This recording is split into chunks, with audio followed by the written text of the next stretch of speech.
प्यारे दोस्तों, अस्सलाम वालेकुम। आप देख रहे हैं इरफानी नेटवर्क यूट्यूब चैनल और मैं हूं मोहम्मद इरफान, झारखंड। दोस्तों, आज इस वीडियो में मैं आप लोगों के सामने इसमें आज़म, जी हाँ दोस्तों, इसमें आज़म जिसके बारे में आप सभी हज़रात ने सुना होगा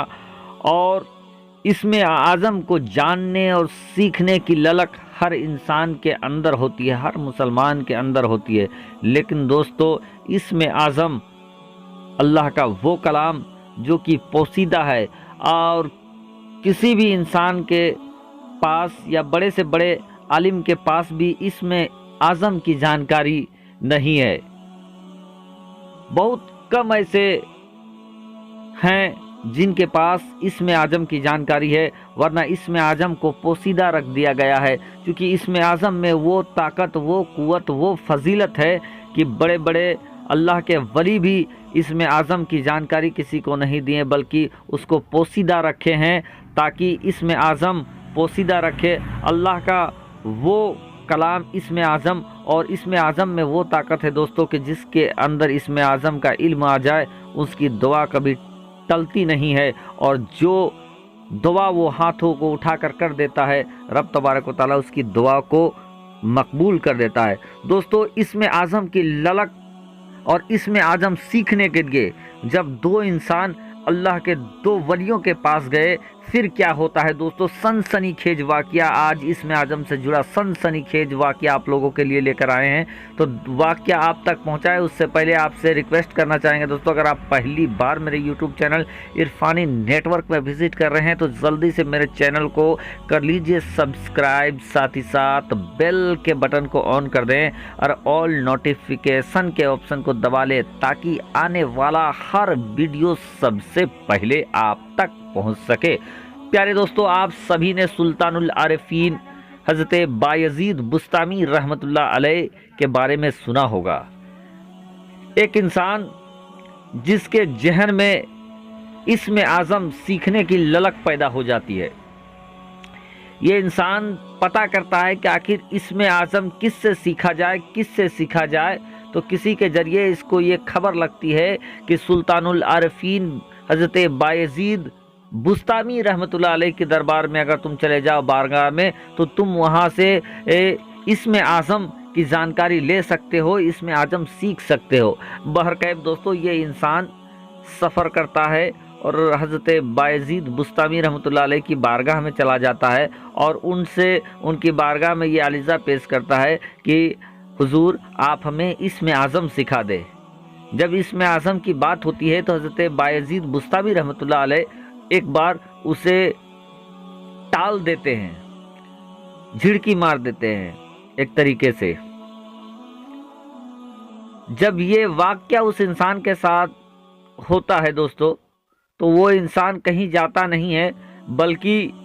हज़रत बायजीद बुस्तामी रहमतुल्लाह अलैह के खुद्दाम बन जाता है, उनका खिदमतगार बन जाता है और मुसलसल वो साल भर तक हज़रत बायजीद बुस्तामी रहमतुल्लाह अलैह, और कहीं उससे भी ज़्यादा वक्त बताया जाता है, बहुत सारे कॉल है दोस्तों, कि वो खिदमत करने लगता है हज़रत बायजीद बुस्तामी रहमतुल्लाह अलैह की। और एक दिन फिर वो शख्स ये कहता है कि हुजूर, मैं इतने दिनों तक आपका खिदमतगार बना रहा, लेकिन मैं अपनी खिदमत का कोई सिला नहीं मांगता हूँ, बस फ़कत आपसे इतना आलिज़ा है, गुजारिश है कि आप मुझे इसमें आज़म सिखा दें। बहरकैफ हज़रत बायजीद बुस्तामी रहमतुल्लाह अलैह उस शख्स से कहते हैं कि ठीक है, मैं तुम्हें सिखा दूंगा, लेकिन एक मेरा अजीज़ दोस्त है, तुम मेरा एक तोहफ़ा फला शहर में ले जाकर उसको दे आओ, उसके बाद मैं तुम्हें इसमें आज़म सिखा दूंगा। बहरकैफ हज़रत बायजीद बुस्तामी रहमतुल्लाह अलैह एक चूहे को पिंजरे में डालकर उस पर लाल कपड़ा लपेटकर उस शख्स को दे देते हैं और कहते हैं, जाओ इसको तुम फला शख्स फला शहर में मेरा एक दोस्त है, उसको दे आओ। बहरकैफ ये इंसान निकलता है, अपने सफ़र करना स्टार्ट कर देता है। जाते जाते दोस्तों जंगल की तरफ वो बढ़ता है। रास्ते में उसको ख्याल आता है कि आखिर शेख ने کیا دیا ہے اپنے دوست کو دیکھنے کے لیے، کھول کر دیکھا جائے۔ بہرکیف وہ انسان کیا کرتا ہے دوستو، وہ کپڑا، لال کپڑا ہٹاتا ہے تو دیکھتا ہے کہ پنجرے میں چوہا ہے۔ پھر وہ سوچتا ہے کہ یہ چوہا کیا ہے، وہ کھول کر دیکھنا چاہتا ہے کہ یہ چوہا ہی ہے یا کچھ اور ہے۔ بہرکیف جیسے ہی وہ پنجرا کھولتا ہے کہ وہ چوہا نکل کر بھاگ جاتا ہے۔ اتنا دیکھ کر وہ انسان جھلا جاتا ہے اور پنجرا پٹک کر پھر واپس حضرت بایزید بستامی رحمۃ اللہ علیہ کی بارگاہ میں آ جاتا ہے۔ حضرت بایزید بستامی رحمۃ اللہ علیہ اس شخص سے کہتے ہیں کہ کیا تو نے میرا تحفہ میرے دوست تک پہنچا دیا؟ اس پر وہ شخص کہتا ہے کہ نہیں حضور، میں دیکھنا چاہا کہ اس پنجرے میں کیا ہے، اس تحفے میں کیا ہے۔ جب میں نے پردہ ہٹایا، کپڑا ہٹایا تو وہاں پر پنجرا پایا، پنجرا کے اندر چوہا تھا، وہ نکل کر بھاگ گیا تو میں اسے پٹک کر آ گیا۔ اس پر حضرت بایزید بستامی رحمۃ اللہ علیہ کہتے ہیں کہ یہی بات ہے کہ اسم اعظم میں وہ قوت ہے، وہ طاقت ہے کہ جس کے پاس وہ علم ہوتا ہے کچھ بھی کر سکتا ہے، اور جب تم ایک چوہے کے راج کو پوشیدہ نہیں رکھ سکے تو تم اسم اعظم کے راج کو کیا پوشیدہ کر کے رکھو گے؟ تم تو اس کو ہمیشہ استعمال کرتے رہو گے۔ اور پھر دوستو یہ تمام باتیں کہہ کے اس انسان کو بایزید بستامی رحمۃ اللہ علیہ ٹال دیتے ہیں اور ان کو اسم اعظم نہیں سکھاتے ہیں۔ بہرکیف ایک دوسرا انسان دوستو ایک دوسرے اللہ کے ولی کی بارگاہ میں جاتا ہے اور ان سے کہتا ہے کہ ہمیں آپ اسم اعظم سکھا دیجئے۔ بہت عاجزی کے ساتھ علیزہ پیش کرتا ہے تو وہ اللہ کے ولی اس انسان سے کہتے ہیں کہ ٹھیک ہے، میں تمہیں اسم اعظم سکھا دوں گا، لیکن فی الحال تم جاؤ اور تفریح کر کے آؤ، سیر سپاٹا کر کے آؤ، اس کے بعد میں تمہیں کل اسم اعظم سکھا دوں گا۔ بہرکیف وہ انسان نکلتا ہے اور سیر سپاٹے کے لیے جنگل کی طرف چلا جاتا ہے۔ جب وہ جنگل کی طرف چلا جاتا ہے دوستو تو وہ دیکھتا ہے کہ جنگل میں ایک ضعیف انسان لکڑیاں کاٹ کر وہ لکڑہارا اپنے کندھے پر لاد کر وہ لیتے جا رہا ہے کہ راستے میں ہی اسے اس ریاست کا سپہ سالار مل جاتا ہے، اور وہ سپہ سالار اس بزرگ کے پاس جاتا ہے اور کہتا ہے کہ آپ ہمیں یہ لکڑیاں ہمیں دے دو۔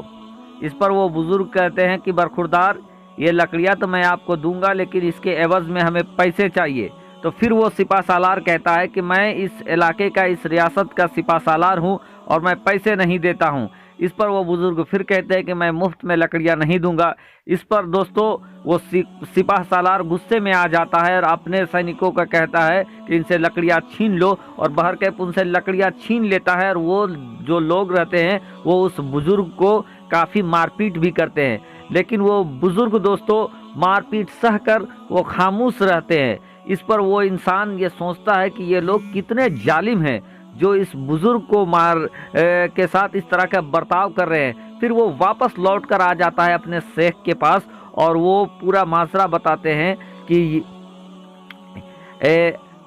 میں جب راستے پہ تھا تو ایک بزرگ کو دیکھا لکڑی لے کر جا رہے تھے اور اس کو سپہ سالار چھین لیتا ہے اور اس کے بعد مار پیٹتے ہیں، لیکن وہ بزرگ کچھ نہیں کرتا ہے۔ تو وہ اللہ کے ولی کہتے ہیں اگر تمہارے پاس اسم اعظم ہوتا تو تم کیا کرتے؟ وہ کہتا ہے کہ میں اس بزرگ کے ساتھ اس طرح کی ناانصافی نہیں کرنے دیتا۔ پھر وہ بزرگ کہتے ہیں اس انسان سے کہ جس انسان کو وہ سپہ سالار اور وہ لوگ مار رہے تھے انہی نے مجھے اسم اعظم سکھایا ہے، اور وہ بزرگ کوئی اور نہیں بلکہ وہ میرے پیر و مرشد ہیں، اور سمجھ لو کہ وہ اتنا جرم سہنے کے باوجود بھی اسم اعظم کا استعمال نہیں کیے، چونکہ اسم اعظم جن کے اندر ہوتا ہے وہ کافی صبر والے ہوتے ہیں، اور اگر وہ ایک بار دعا کے لیے ہاتھ کو اٹھا دے تو ان کی دعا کبھی قبول نہیں ہو، کبھی ٹلتی نہیں بلکہ قبول ہو جاتی ہے۔ دنیا ادھر سے ادھر ہو سکتا ہے، اور یہی وجہ ہے کہ بزرگ اور جن کے پاس اسم اعظم ہوتا ہے وہ بار بار دعا بھی نہیں کرتے ہیں۔ اور اگر آپ کو میں سکھا دیتا اسم اعظم تو مانو کہ آپ صبح سے لے کر شام تک کتنے دعا کر کے اور ادھر سے ادھر دنیا کو کر کے رکھ دیتے۔ تو اسم اعظم انہی کے پاس ہوتا ہے جن کے پاس تقویٰ ہوتا ہے، پرہیزگاری ہوتا ہے، صبر ہوتا ہے۔ آپ نے دیکھا کہ اس बुजुर्ग को के ऊपर कितना जुल्म किया गया, लेकिन उन्होंने इसम आज़म का इस्तेमाल नहीं किया और उसके बाद वो इंसान को वो भी टाल देते हैं।